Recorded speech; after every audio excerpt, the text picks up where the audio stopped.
अस्सलाम वालेकुम। Retail plus की आज वीडियो ट्यूटोरियल की आज इस वीडियो में हम बात करेंगे जो हमारे स्टोर के या शॉप के एम्प्लॉयज़ हैं उनको सैलरी कैसे, उनकी सैलरी की एंट्री सिस्टम के अंदर कैसे इनपुट की जाती है। तो रिटेल प्लस के अंदर ट्रांजैक्शन के अंदर एम्प्लॉय वाउचर के अंदर आपके पास एम्प्लॉय सैलरी का टैब है, इस पर आप क्लिक करेंगे। इसमें सबसे पहले वाउचर डेट होगी। वाउचर डेट से मुराद ये है कि कौन सी डेट को ये सैलरी प्रोसेस की जा रही है।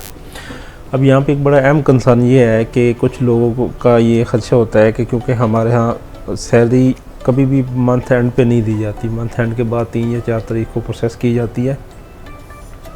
यहाँ पे लोगों का बहुत एक अहम ख़दशा है, ये होता है कि क्योंकि हम सैलरी 3 या 4 तारीख को देते हैं तो इसलिए हमें 3 या 4 तारीख को पोस्ट करनी चाहिए या मंथ एंड के क्लोजिंग पे पोस्ट करना चाहिए।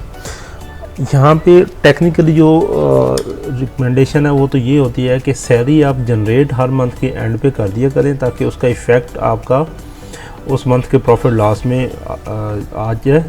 बाकी पे आप जब मर्ज़ी करें, पेमेंट एक अलग इशू है, सैलरी जनरेट करना एक अलग इशू है, क्योंकि सैलरी का एक्सपेंस जो है वो आपके प्रॉफिट लॉस पे इफ़ेक्ट होता है। तो इसलिए बेहतर ये होता है कि आप अगस्त की सैलरी 31 अगस्त तक उस मंथ की जो लास्ट डेट है उस तक पोस्ट कर दें, और पेमेंट जब आप करें वो आप एम्प्लॉय जनरल वाउचर के ज़रिए आप पे कर सकते हैं। तो इससे गुज़श्ता वीडियो के अंदर आपको एम्प्लॉय जनरल वाउचर क्रिएट करने का बताया जा चुका है। मज़ीद इस वीडियो के बायो में आपको उसका लिंक मिल जाएगा। तो आप हमेशा बेहतर ये होता है कि आप हर मंथ के एंड पे एम्प्लॉय की सैलरी जनरेट कर दें, उसके बाद जब आप उसको पेमेंट करें तो आप पेमेंट ज़रिए जनरल वाउचर कर सकते हैं। क्योंकि रिटेल प्लस प्रॉफिट लॉस जो हमारी इनकम स्टेटमेंट रिपोर्ट है उसके अंदर एम्प्लॉय सैलरी को एज एक्सपेंस कंसीडर करता है, एम्प्लॉय एडवांस को एक्सपेंस नहीं कंसीडर करता। क्योंकि एम्प्लॉय एडवांस जो होता है वो एक कंपनी का एसेट होता है, एज रिसीवेबल अमाउंट होती है। तो कभी भी एम्प्लॉय एडवांस जो है वो एक्सपेंस के अंदर पोस्ट नहीं होगा। हमेशा जो सैलरी होगी मंथ एंड पे जो आप पोस्ट करेंगे वो एम्प्लॉय सैलरी जो है प्रॉफिट लॉस पे इफेक्ट उसका आएगा। तो इसलिए बेहतर ये होता है कि हर मंथ के एंड पे आप सैलरी को प्रोसेस कर दें ताकि आपका प्रॉफिट लॉस एक्यूरेट हो जाए। बाकी जो हमारा कैश का पॉइंट ऑफ व्यू, क्योंकि हम अगर सैलरी हम पेमेंट जो है वो 3 या 4 तारीख को कर रहे हैं तो कैश पे इफेक्ट डेफिनेटली जिस दिन हम सैलरी पे कर रहे हैं उस दिन आएगा। तो सैलरी जनरेट करने का कैश के साथ कोई इफेक्ट नहीं होगा। जिस दिन आप जनरेट कर देंगे तो एम्प्लॉय के अकाउंट के अंदर एज ए सैलरी पेबल, यानी हमने उसको वो अमाउंट पे करनी है, वो शो हो रही होगी। तो जब भी आप उसको पे करेंगे तो लेजर की एंट्री इफेक्ट हो जाएगी, ऑटोमेटिकली वो रिसीवेबल पेएबल इफेक्टेड हो जाएगा। तो इसलिए हमें हमेशा बेहतर ये होता है कि मंथ एंड पे हम सैलरी की एंट्री जो है पोस्ट कर दें। बाकी जिस टाइम हम पे करेंगे वो जनरल वाउचर के ज़रिए हैंडल कर सकते हैं। तो इस वीडियो में हम क्योंकि सैलरी जनरेट करने का तरीकाकार समझ रहे हैं तो हम स्टार्ट करते हैं। फर्स्ट ऑफ ऑल यहाँ पे वाउचर डेट होती है। वाउचर डेट से मुराद ये है कि कौन सी डेट को आप ये सैलरी जनरेट कर रहे हैं, सैलरी शीट जनरेट कर रहे हैं। तो बाय डिफ़ॉल्ट आज की डेट होगी। उसके बाद यहाँ पे है एम्प्लॉय नेम। एम्प्लॉय नेम में हम अपने एम्प्लॉय का नाम सेलेक्ट करेंगे तो सिस्टम उसकी मंथली सैलरी दे लेगा और एम्प्लॉय बैलेंस ले लेगा। एम्प्लॉय बैलेंस में ये -5100 है। इसका मतलब ये है कि हमने ये पैसे लेने हैं, एम्प्लॉय के पास एडवांस जा चुके हैं। अगर ये सिंपल 5500 होता है या 0 होता तो इसका मतलब है देने हैं, जब माइनस में आ रहा होगा तो इसका मतलब ये हमने एम्प्लॉय से लेने हैं। उसके बाद है टेंडर्स ऑफ मंथ। अब क्योंकि यहाँ पे हमारे पास रिटेल प्लस के अंदर एक टेंडर शीट का ऑप्शन दे दिया गया है जो कि आपको इस प्लेलिस्ट की वीडियो के अंदर मिल जाएगी, जिसकी वीडियो है, और मज़ीद हम इसका लिंक भी बायो में पोस्ट कर देंगे।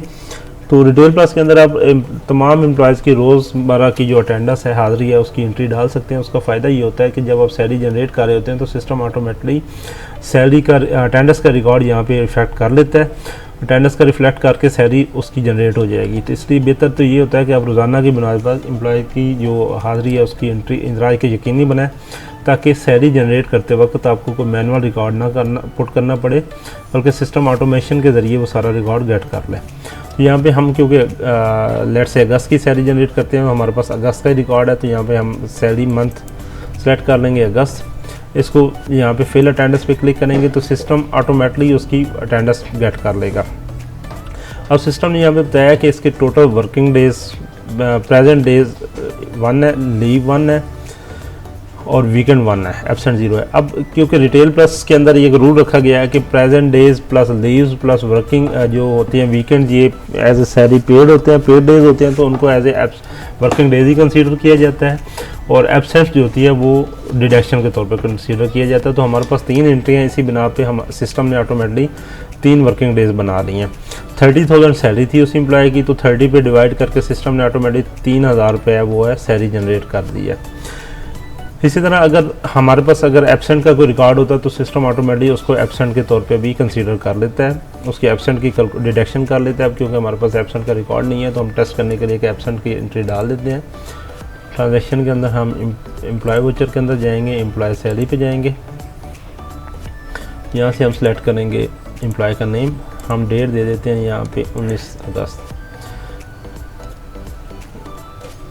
सॉरी हम एम्प्लॉय सैलरी अटेंडेंस पे जाएंगे, यहाँ से हम सेलेक्ट करेंगे एम्प्लॉय का नेम, यहाँ पे डेट हम सबसे पहले देंगे, डेट हमारे पास है 15 अगस्त।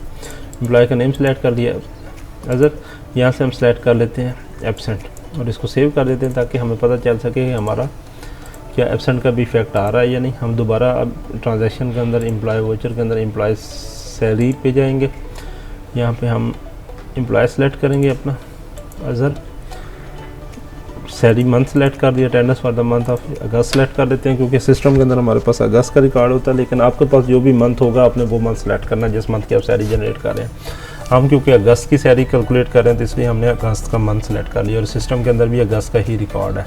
इसके बाद हम फिल पे क्लिक करेंगे तो सिस्टम ने ऑटोमेटिकली बता दिया कि इसकी टोटल 4 अटेंडेंस रिकॉर्ड थी, यानी एक प्रेजेंट डेज की है, एक लीव का है, एक वीकेंड का है और एक ही एब्सेंट का। तो सिस्टम ने automatically present, leaves plus weekend में से एब्सेंट को माइनस कर दिया तो 2 वर्किंग डेज बना दिए। अब हमारी सिस्टम ने कैलकुलेटेड सैलरी बना दी है 2000। इसके बाद एडिशनल अलाउंस, एडिशनल अलाउंस में अगर आप अपने एम्प्लॉयज़ को कोई एडिशनल अलाउंस पे कर रहे हैं जैसे ट्रैवलिंग अलाउंस या फ्यूल फूड एक्सपेंस या कोई भी आप प्रोवाइड कर रहे हैं तो यहाँ पे आप अमाउंट लिख देंगे जितनी इसके एडिशनल अलाउंस आप प्रोवाइड कर रहे हैं। हम कह रहे हैं 5000 हमने एडिशनल अलाउंस को पे किया। इसके बाद डिडक्शन है, डिडक्शन से मुराद ये है कि समटाइम ऐसा होता है कि आप एम्प्लॉयज़ की कोई फ़ाइन की वगैरह की सूरत में या जो एम्प्लॉय एडवांस ले चुका है उसकी अमाउंट डिडक्ट करना चाह रहे हैं तो वो यहाँ पे आप एम्प्लॉय डिडक्शन में पुट कर देंगे। हम कहते हैं 1000 हमने डिडक्ट करना है।